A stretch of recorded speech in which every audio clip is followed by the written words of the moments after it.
दोस्तों हम इस वीडियो में बात करेंगे जादूगर के जादूगरी के बारे में।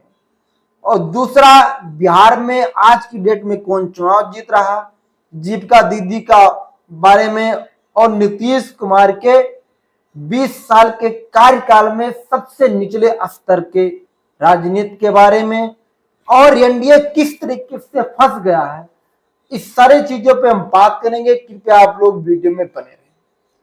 अगर हम बात करें, आज का बहुत ही महत्वपूर्ण दिन था, क्योंकि इंडिया गठबंधन के द्वारा सारे विपक्ष के नेता एक साथ कॉन्फ्रेंस किए। उस कॉन्फ्रेंस में तेजस्वी यादव जी को मुख्यमंत्री, मुकेश सहनी जी को डिप्टी सीएम का चेहरा बनाया गया।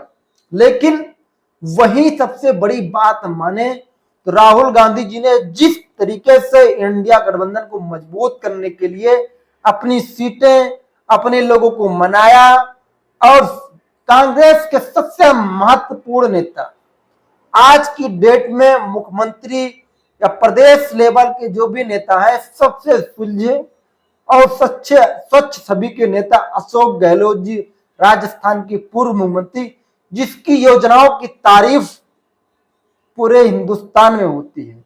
और खासकर जो राजस्थान से रिलेशन रखते हैं, मैं भी राजस्थान से 3 साल से रहता हूं। लगातार मैं राजस्थान का अलग अलग क्षेत्रों में रहा। मैं लगभग 8-9 जिलों में मैं रह चुका हूं। कोई ऐसा आदमी नहीं जो अशोक गहलोत की योजनाओं से असंतुष्ट था। सत्ता नहीं है, ये बहुत अलग चीज है, यहां भी 2 गुट हो गया था। लेकिन जादूगर ने, राजस्थान में अशोक गहलोत जी को जादूगर कहा जाता है, चुनाव के जादूगर हैं।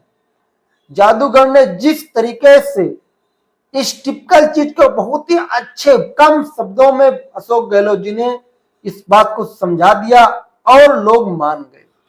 किसको कहां क्या करना है, अशोक गहलोत जी बहुत अच्छे तरीके से जानते हैं। इसी का नतीजा है, अगर ये जिम्मेदारी 2020 में पहले दी गई होती अशोक गहलोत साहब को, तो आज महागठबंधन की 5 साल की सरकार हो गई होती। मैं पूरे जिम्मेदारी के साथ कहता हूं, आज जो बैटिंग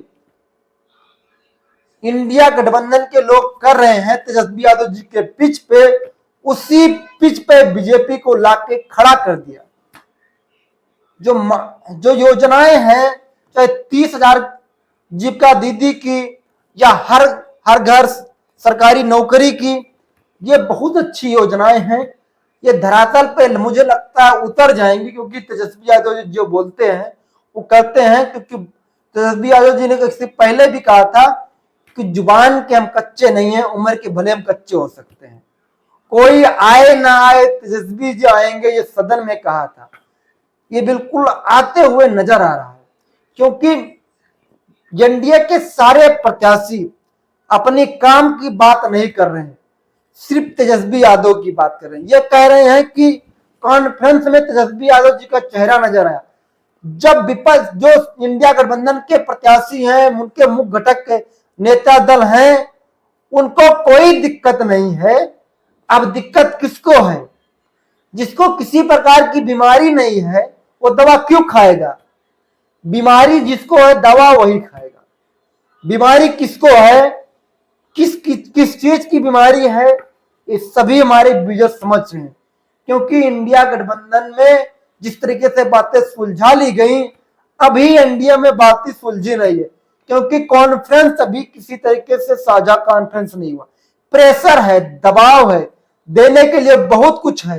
केंद्र में सरकार है, राज्य में सरकार है, लेकिन जिस तरीके से हम बात करें अगर, तो जन स्वराज पार्टी के मुखिया ने आरोप लगाया था गृह मंत्री पे कि हमारे कैंडिडेट को अपहरण कर लिया था, पूरा दिन बैठा के रखा था।